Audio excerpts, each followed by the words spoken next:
There's a pretty one, Ulysses.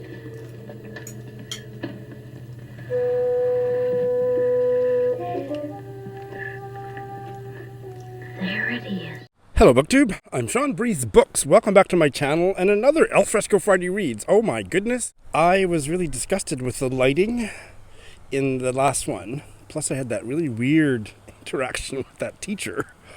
So I'm never going back there. And then I came over to use the post office in this neighborhood, which is somewhat close to me. It's a long walk for me.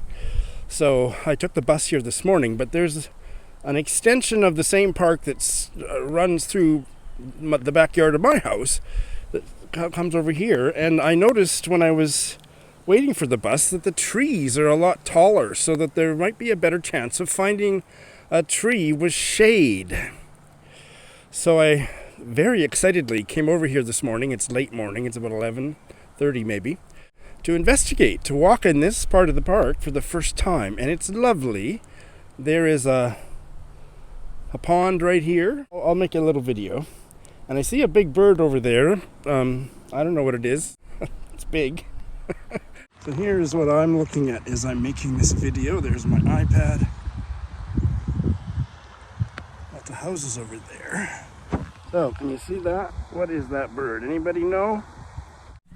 So as soon as I entered this park, I noticed a bench. I thought, okay, that's shady, but it's kind of a little bit overcast. But anyway, it was shady, and 30 seconds before I got to the bench,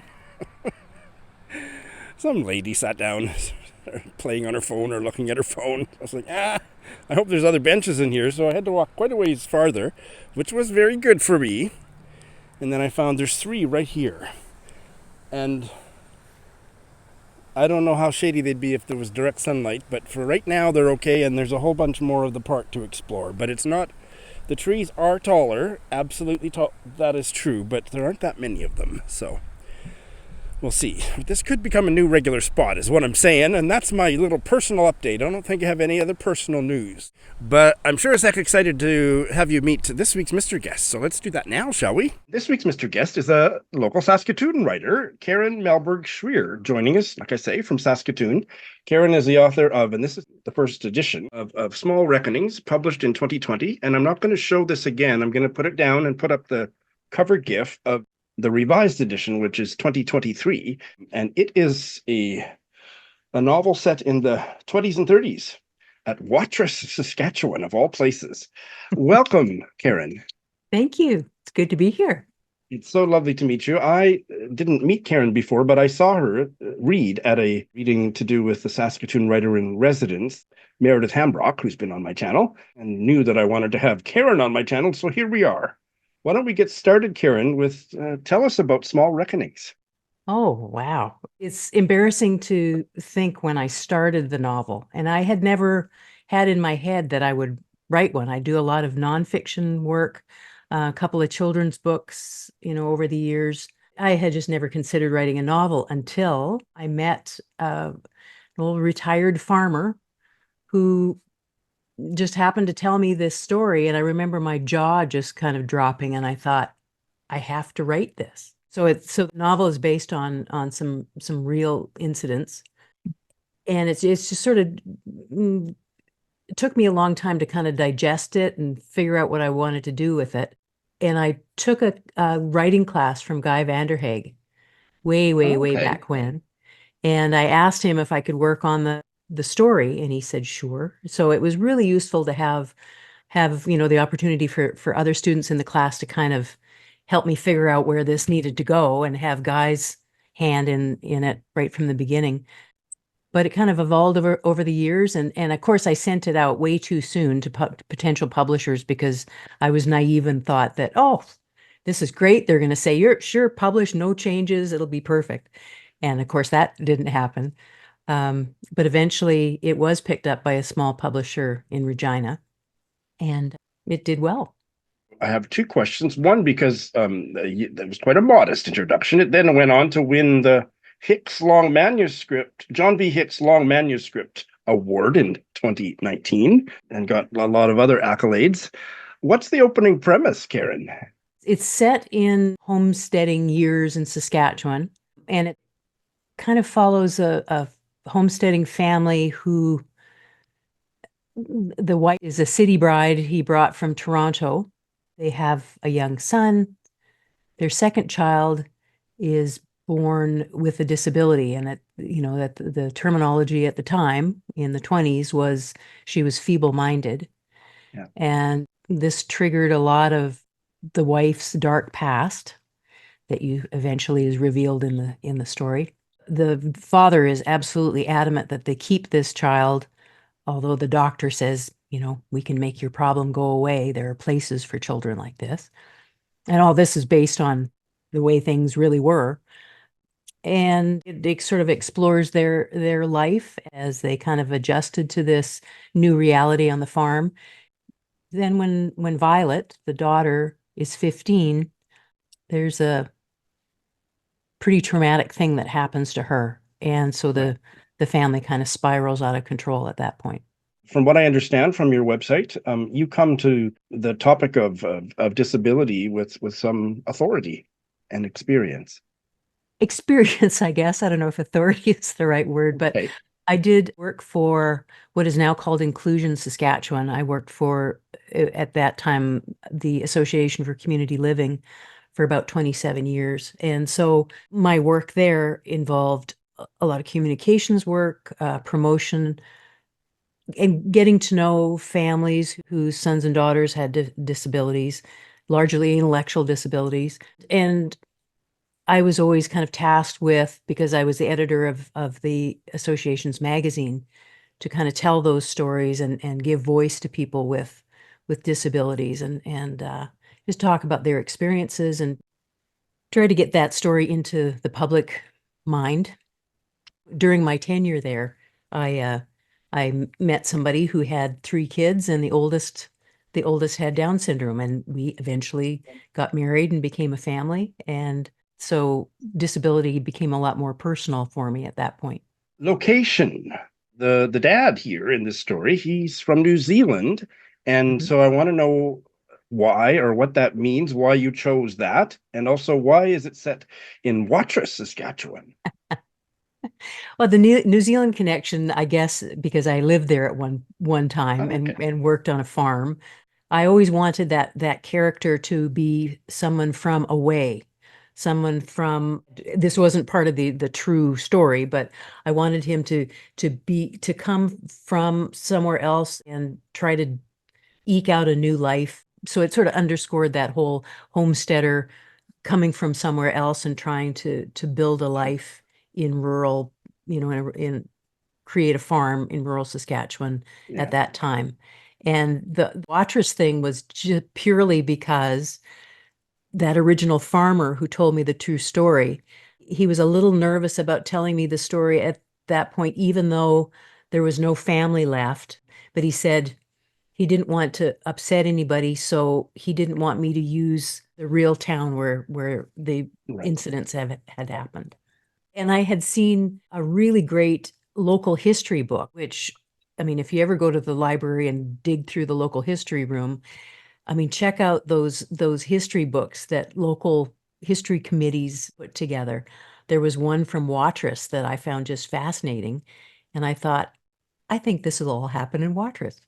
Well, there you go. That's fabulous. Yeah, my parents were on the organizing committee for the one from my hometown, which is Plenty, Saskatchewan. Have you heard of Plenty, Saskatchewan, Karen? Yes, I Oh have. my God. Plenty of times. Plenty of nothing. Yeah, I always tell, I used to live in Japan for 13 years in Tokyo and teaching English. And I would always tell my students, yeah, there was 150 people when everybody was home. That's not an exaggeration. And when the bus stopped.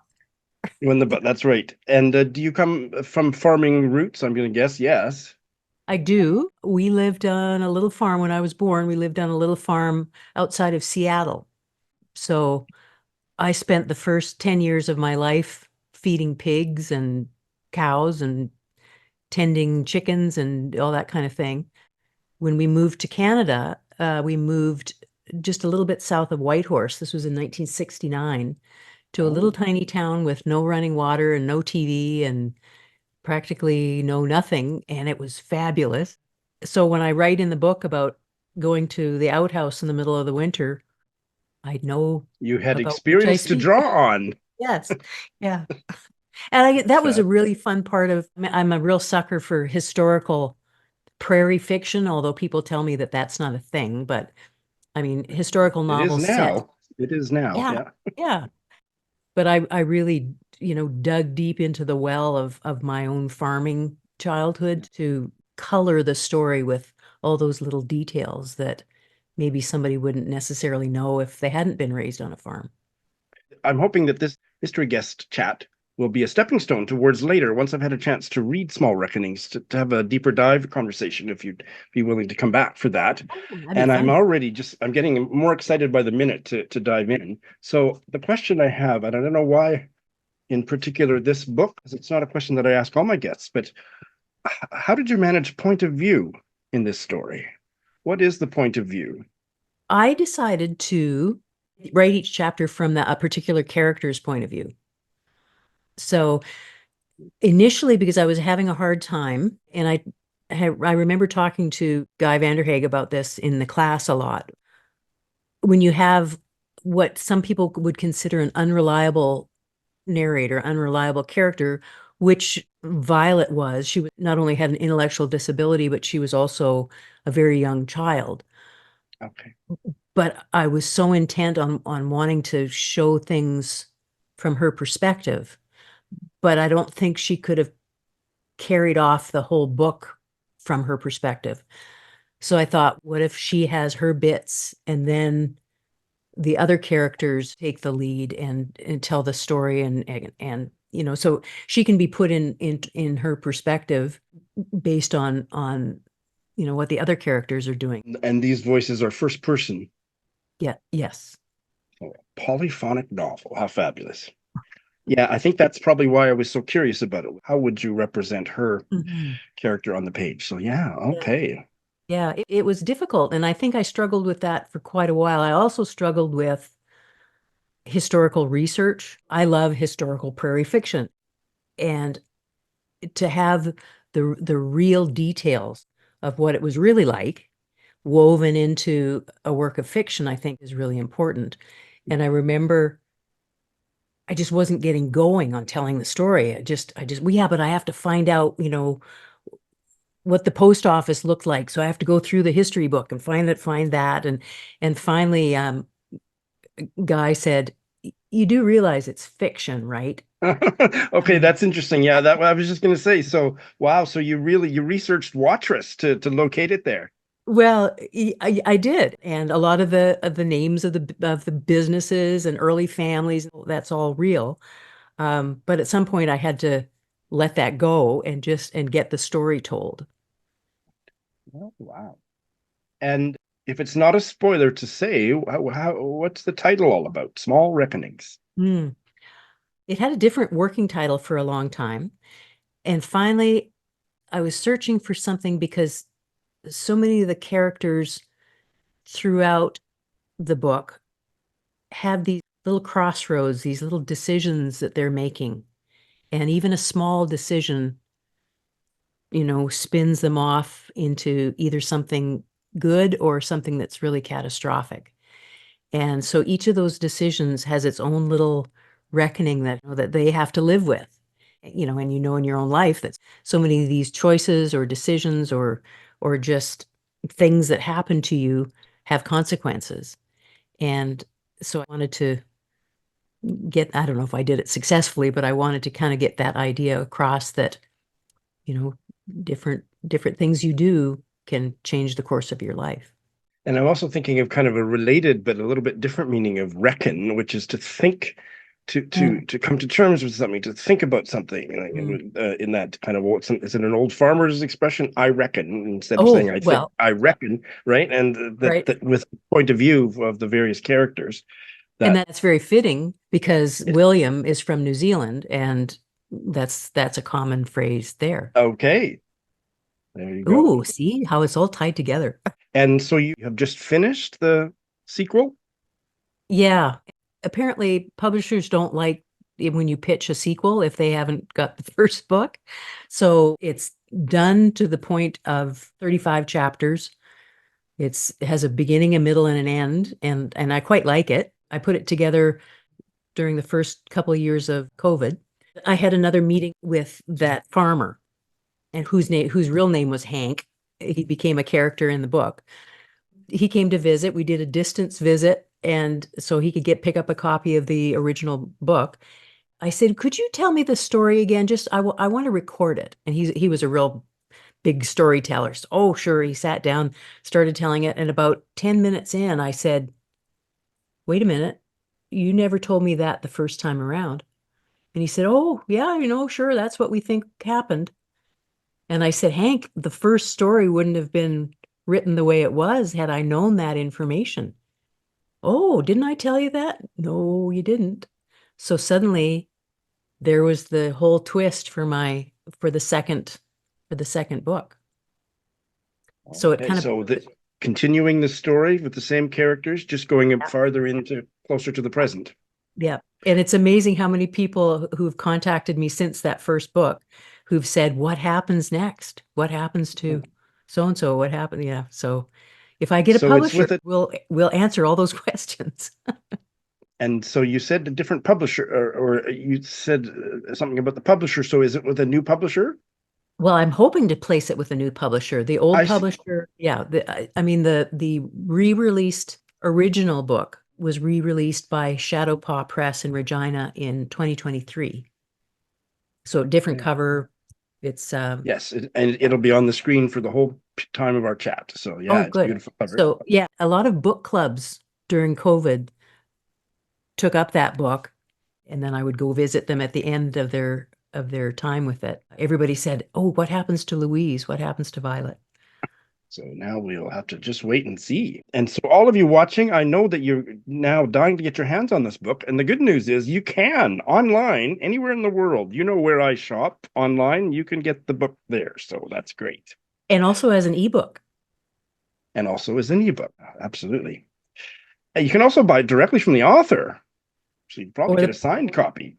Or the publisher, Shadowpaw Press. I'll put a link to the publisher in the show notes as well. What did Farmer Hank think of your book when he read it? Oh, that's a great question. He was a lovely guy. Sadly, he just passed away not very long ago. He was so excited about the second book coming out, but he absolutely loved the first one. And I was worried because initially he was a little nervous about telling that story because it was a fairly traumatic, incident that happened in that community and everybody knew about it. But Hank actually was the one who, the farmer and his daughter with a disability. Yes. Hank was friends with the farmer. And when the farmer was doing up his will, he asked Hank if he would eventually look after Violet if something happened to him. So Hank was that's how I first met Hank.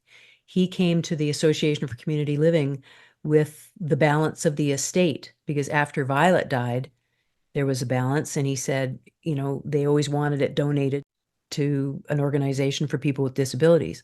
So that's how I first met him and heard the story for the first time. Wow. I've been in touch with Hank for years, ever since he first told me that story, and just a lovely, lovely guy. I think he was really proud of having that story, handled carefully, even though no family, no relatives were still around, he was still concerned about how his community would react to it. And so he was passing out books to people and signing them, and it was really fun. That's fantastic.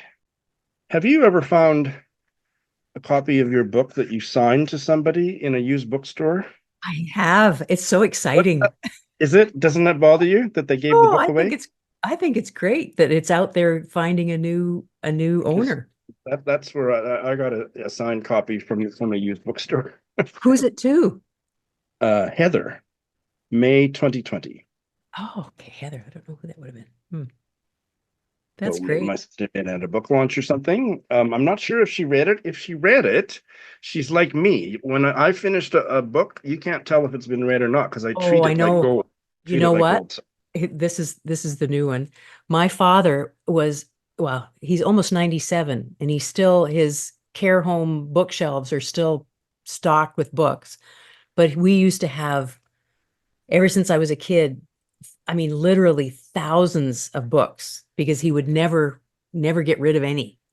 And when we moved to Canada, I think mom estimated that there were 2,000 pounds worth of books. And he brought But them all. Oh, he sounds like me. but you never ever open a book flat Oh because it would God, hurt yeah, the spine. You'd get in big absolutely. trouble if you did that. Yeah, I moved a whole bunch of books from Tokyo through the mail. That was fun. Oh wow. Um, yes, a little pricey. I ended up paying for all those books twice. You have a bunch of nonfiction books. Can you give us kind of a short tour through those books? I think there are 9 or 10. Most of them have to do with disability issues. I did a lot Yes. of them while I was working for the Association for Community Living over the years. But again, it is the same sort of intent was giving voice to people with disabilities and families. So a lot of my books are about just sexuality issues, relationship Yes. issues. One of the larger ones we did, I wrote with Dave Hingsberger, who was a sexuality consultant in Ontario. And we did a book that was really well received called Sexuality, Your Sons and Daughters with Intellectual Disabilities. And that was translated into, I think we had a Korean edition and a German edition, Italian. So that was kind of a big one. A few other ones, one that I self-published in 2013 called Flourish, and Yes. it was interviews with people with disabilities, just talking about, what makes a fulfilling, exciting, interesting life, and who helps you do that. I had a couple of children's books that I illustrated, but again, talking about disability issues. So I've Oh, every so once in a you're while, you're an sorry, artist as well? I like to cartoon. Oh, so is this yours? This your No, illustration? that's Guy Vanderhaeghe's late wife's painting. Oh, for goodness sakes. Yeah, that's Lovely Margaret. painting. Yes. That was a favorite painting of the original publisher. Oh, fascinating. And I see here that this was edited by Sandra Birdsall. Hmm. Yes, I went to a reading of hers in about 1980 something or other. Oh, she was wonderful. She was great to work with.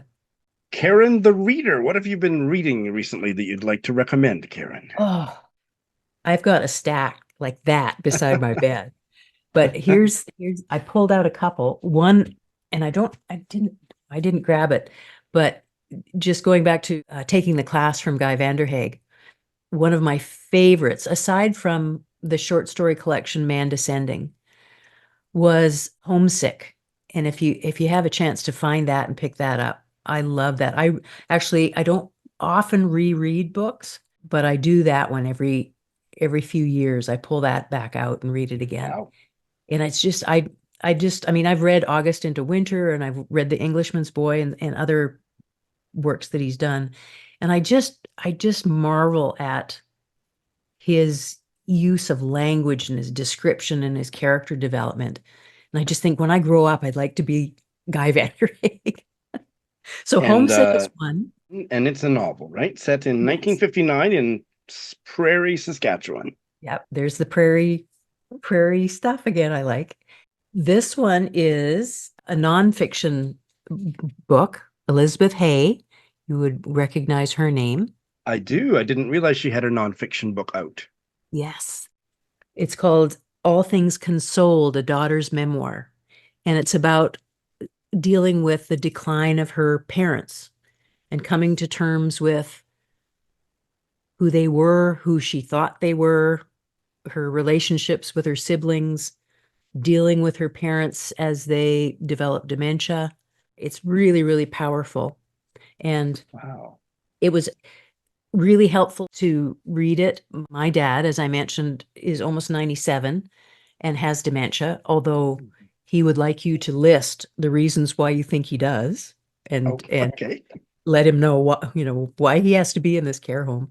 And my mom's 93, so she says she's getting a little forgetful. It was a fascinating story because there were so many things that were just She could have been writing about my mom and dad, to the point where I would, if my husband and I were reading at night, I would make him stop what he was reading and say, look, I got to read you this bit. Does that sound familiar? When I was finished the book, I don't do this often, but I wrote to her and told her what the book had meant to me. And I got a really lovely letter back. Oh, that's great. Yeah. My mom is a fan of her novels. Yeah. Oh, okay. Has she read A Student of Weather? I think so. I think she's read maybe all of them, quite a few of Oh, them. wow. Okay. Okay. Yeah. So it's that one. That was really great. This was another one that I read recently, A Diamond House by Dianne Warren. She won the Governor General's Award for Cool Water.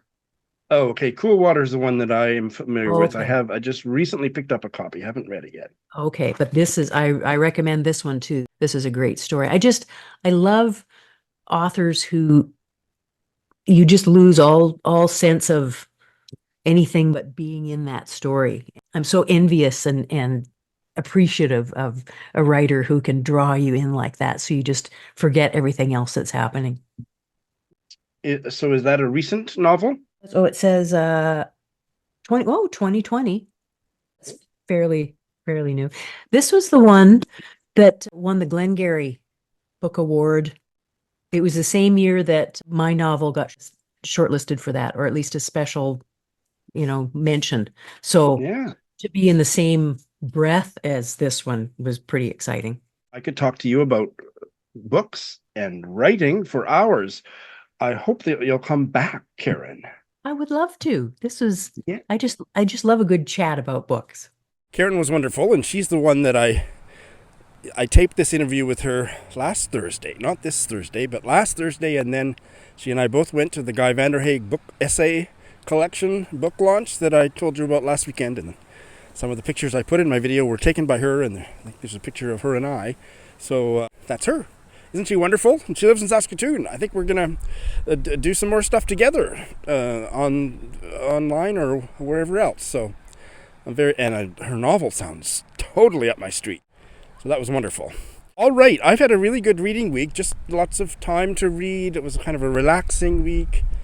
My schedule wasn't so full with anything else. So just very restful, relaxing, and intellectually stimulating. So I have 4 books that I've finished. I've started one I'm going to tell you about, and then I'm starting 2. But before that, I've also been a little busy on BookTube. So let's see, what did I put up? I think I put up a book haul, as usual. And I put up a vlog about my secret project to read a couple books right at the end of September for Shorty September. And I'll save my comments on those 2 books until just a little bit later. But doing that vlog, for anybody who's new, you're saying, why is he saying vlog? Well, when I first came to BookTube 7 or 8 years ago, I pronounced it that way in my first video, and everybody that didn't know me from Adam saying, it's actually vlog. I said, oh, really? Well, I think it's going to be my trademark that I keep mispronouncing it from now on, and that's what I've done. So it's a vlog. I haven't done very many vlogs. I haven't done any really this year, I don't think. Maybe I did one library book vlog earlier in the year, but just the kind of year I've had with it, all this stuff going on personally, I just haven't done that, and I love doing it so much. So it's probably the solo video of mine that I'm proudest of, or that I feel the best about. I love doing it. So in the fullness of time, should you be interested, do check it out, because I'm really happy with it. Okay, so in terms of what I've read, my comments about these 2 books that I did for that Shorty September vlog are going to be very brief here. One of them was Rumi and the Red Handbag by Shawna Lemay. She is an Edmonton writer. I hadn't really remembered that she lives in Edmonton. I knew she was a Canadian writer. This is a novel about a woman who quits her PhD program and is really depressed about it because she doesn't know what she wants to do instead, but she just was really deeply unhappy, I would say depressed. And she gets a job just as kind of something to do at a secondhand clothing shop, and she, in a platonic way, falls in love with her new co-worker, a 20-year-old woman. Her name is Ingrid Simone. The protagonist, the narrator, is Shea, and Ingrid Simone is eccentric and wonderful, and the reader falls in love with her by the second page after she appears in the tale. And it's the story of that friendship with a whole bunch of soulful stuff. I would say my one criticism was there was a bit too much soul gazing, navel gazing about spirituality. Just a little bit too much for me, but it didn't detract from how wonderful the story was. Lots of intellectual stimulation about academia and literary criticism and handbags and everything, and just really wonderfully written. So this was a joy. And I read it alongside this novella, Suzanne and Gertrude, by Nichols. He is, I believe, an American from Texas, I think. Raised in Missouri and Texas, and now lives in Wales. Off the grid in Wales, according to the little blurb on the back. And this is his novella about a solitary woman. She and her husband have split up. He wasn't nearly as solitary as she was, and he's gone off to do relief work with refugees in Europe and abroad, further afield than that by the end of the novel. And she's alone, and she prefers to be alone, but she's not happy being alone either. You know, are any of us happy whether we're together or alone? Like, there's always something to not be happy about. And then this donkey wanders into her life, and nobody claims it, so she starts raising it on her little acreage. The word I blanked out on when I was doing the vlog. Acreage! In Wales, and plot ensues, although there isn't much plot, but it's fictional meditation on solitude and what matters in life. And reading these two together was just an incredible experience. There was such a synergy between the two stories about solitude and connection that they made each other better. And the only way I can really recommend them is read them together, because it was just an amazing experience. At long last, Joe Smith and I finished Khwabnama by Akhteruzzaman Elias, translated from the Bengali by Arunava Sinha, who was my mystery guest last week. So I'm not going to say very much about this, other than that it was a 5-star read, because he talked about it in a way that is much more accessible than I ever could. But it gave me a fabulous headache. I'm not sure I would have finished it. I didn't finish that thought. I'm not sure I would have finished it if I hadn't been buddy reading it with Joe. It was such a difficult read because the culture was so unfamiliar, and there was, I think, Joe counted. We made a character list and kept updating it, and there was almost 80 characters in it, over 550 pages, and that was a lot to keep track of. But we did, and thank God we made that list, and I don't think anybody who's not from that culture, even if you are, I think, there's just so many characters, to make a character list and keep updating it. Or do it on ebook if it's available, because that's the beauty of ebooks. If you forget who this character is, you just search in the ebook to remind yourself. But it certainly was engaging and fascinating. A story of a bunch of really dirt poor, most of these characters were dirt poor peasants, fishermen and sharecroppers in what was, I hope I've got this right, what was the state of Bengal in India, and then when Pakistan was formed, became East Pakistan, and then eventually became the state of Bangladesh. And it's about the economic injustice of the sharecroppers and the fishermen, and who had the power, whether it be they Muslim or Hindu kind of overlords or landlords. I want to say it was profoundly magical realist. There was so much that was kind of spiritual, fantasy, slipstreamy, that I really enjoyed and made it an even more difficult and rewarding read. So that's all I'm going to say about it.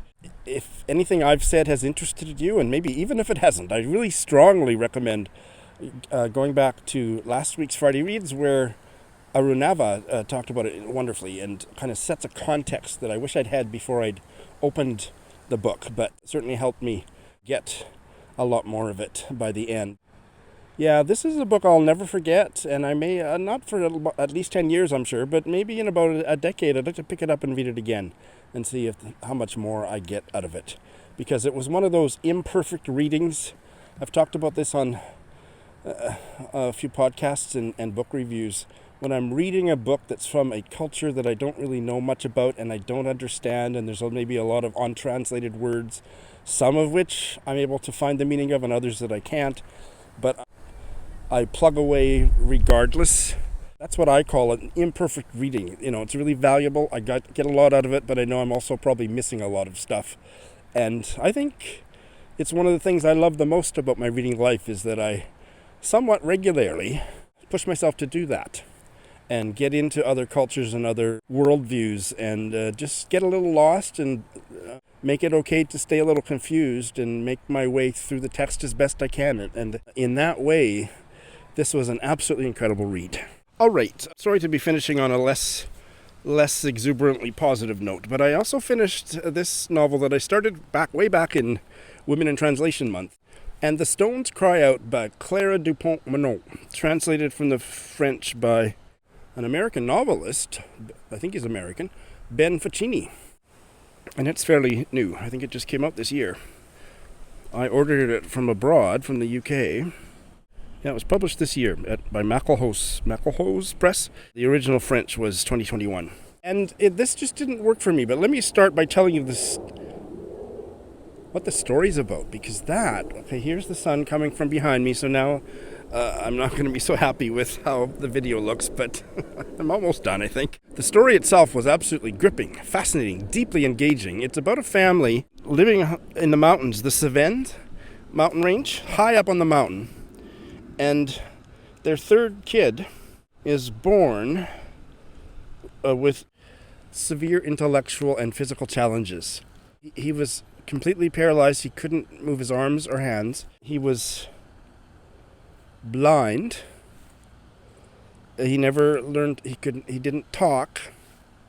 The only kind of sense he had, I guess maybe they didn't know if he ever tasted anything, but he could hear. But that's it. And he was just completely supine at all times, and they carried him around and moved him around. But, I don't think they could even set him up in a chair, not a conventional chair. And it is the story of how raising that kid, and there is something that happens in the middle of the book that I'm not going to tell you because it would be a spoiler, so I'm going to avoid referencing that. But it's about the impact of that, the presence of that child in that family, for better and for worse. And I don't know how autobiographical it is, but Clara Dupont-Monod was raised with a sibling who had some kind of disability, and I don't know any details, so it doesn't matter to me. But so it's coming from that experience. We get into the consciousness of the older brother who latches on to his baby brother and is fiercely protective of him. And it marks him for the rest of his life. And I can't really say much more than that without getting into that spoiler territory, but it has a profound impact on his character. The middle child is a sister, and she is so jealous of all the attention that this baby brother with all his issues is getting from the whole family, that she feels ignored by the parents and ignored by her older brother with whom she used to be really close. And so that dynamic is explored in great detail. And then I can't say much about the fourth kid, but there is a younger kid born later who also is profoundly affected by all that. That's all I'll say about that. But I found all of that, and the setting was so interesting. The life up on the mountain and all, oh my goodness, there was just so much about the setting that was fascinating. So it wasn't the story that I didn't like. What I really disliked, and this ended up being only a 3-star read for me, is I didn't like the way it was told. So I don't know why, and maybe readers who are more poetic than I might enjoy it, but the narrator, the narrative voice, the narrators, plural, I don't know, were stones, and that's the title. And The Stones Cry Out, which I think comes from the Bible, Luke 19:40. The epigraph, one of the epigraphs is, "I tell you that if these should hold their peace, the stones would immediately cry out." And I don't know what that Bible verse means, but the stone fence, the stones on the ground, the stones that are on all the trails, the mountain is made of stone, obviously, and all of that stone collectively is the narrator. And it just didn't work for me. I couldn't understand, well, by the end I could kind of understand what that was trying to achieve, but I just thought it didn't work. It didn't work for me at all. Like, either do an omniscient point of view and dip into as many characters' consciousnesses as you wish, but don't So these wise stones were interpreting everything and telling us everything that happened, and that using we knew that what she was really feeling was blah blah blah. And I was just like, what? And there's often contact between the various characters and the stone fence. They lean their head on it, and so they had described what it felt like to them, what it felt like to the stone fence when the boy leaned his head up against it. And it's like, okay, I guess. But by the end, I was just like, that didn't work at all. And the other thing that I really disliked was that this was a novel that explained everything. It didn't really show things as much as it explained things from a very kind of family therapy point of view. It felt like a novel written by a family therapist who's never written fiction before. That's how it read, unfortunately. I mean, not that the writing wasn't good, the translation, or I never know when it's a translation. Do I credit the translator? Do I credit the writer? It's probably a bit of both. The sentences were lovely. There was some lovely turns of phrase. What was on the page was vivid, but on another level, it wasn't vivid at all, because it felt like a family therapy case study or something. So I don't like that. Overly psychologized. And it was the stones that knew all this and were telling me about this family and how they were so neurotic and who compensated for what. And it's like, it was such a beautiful story, stripped of all that ineffective narrative technique, I thought. So, not a success. If you've read this and you had a different opinion, I would love to hear your comments. It's got a pretty high rating on Goodreads, so as usual, I'm in the minority, and I often say on this channel, I know I have a distinct minority, a sizable minority of subscribers who watch my videos to find out which books I don't like, and because I think, probably I'll like them. So if you're one of those, have at it. All right, and I have gotten a bare start on this short story collection that I'm doing on audio, Animal Person by Alexander MacLeod. And this was one of Lindy's strongest recommendations. She's so passionate about this book. And now that I've listened to one story and a little bit of the second story, I can absolutely see why. What is happening is I'm not sure about the audiobook, so I think I'm probably going to abandon it. I don't think it's taking me as deep into the stories as just reading it would, which is unfortunate because when it's my audiobook, I actually move through it more quickly than picking up books otherwise. One of the things I hate the most about the current state of audiobook production is a cast of narrators. I hate that so much because inevitably there's one or two that I love and one or two, if it's like 6 narrators, that I can't stand. And so then I don't want to listen to it in their voice. And so I put the audiobook down and just read it and then pick it back up. So it's kind of happening with the second narrator of the second story. I don't really like his voice. And I didn't love the narration on the first one. Now, I better check. Alexander MacLeod himself, the author, has narrated at least one of the stories. So I hope it wasn't one of the ones I'm dissing at the moment, but I think I might just read it, because the first story, which is called Lagomorph, which is a scientific word for the rabbit species, I think, is about a pet rabbit that this family that has kind of crumbled apart, that the father, who's left alone after his children grow up and go to college, and he and his wife separate amicably, and she's in a different city, and he's home alone with a 15-year-old pet rabbit that he and his wife got when they were still together. It's a beautiful story. So I think the title is that there's going to be an animal in every story. I don't know that for sure, but that's my guess. The pet rabbit figured prominently, but it was also very much about people and relationships in a way that was really quite powerful. That's all I'm going to say as a preliminary response. I mainly just wanted to bitch about audiobooks. I have such bad luck with audiobooks. Until I find one where the audiobook, like, to me, if I'm going to do it on audio, it has to enhance the experience. It has to add something.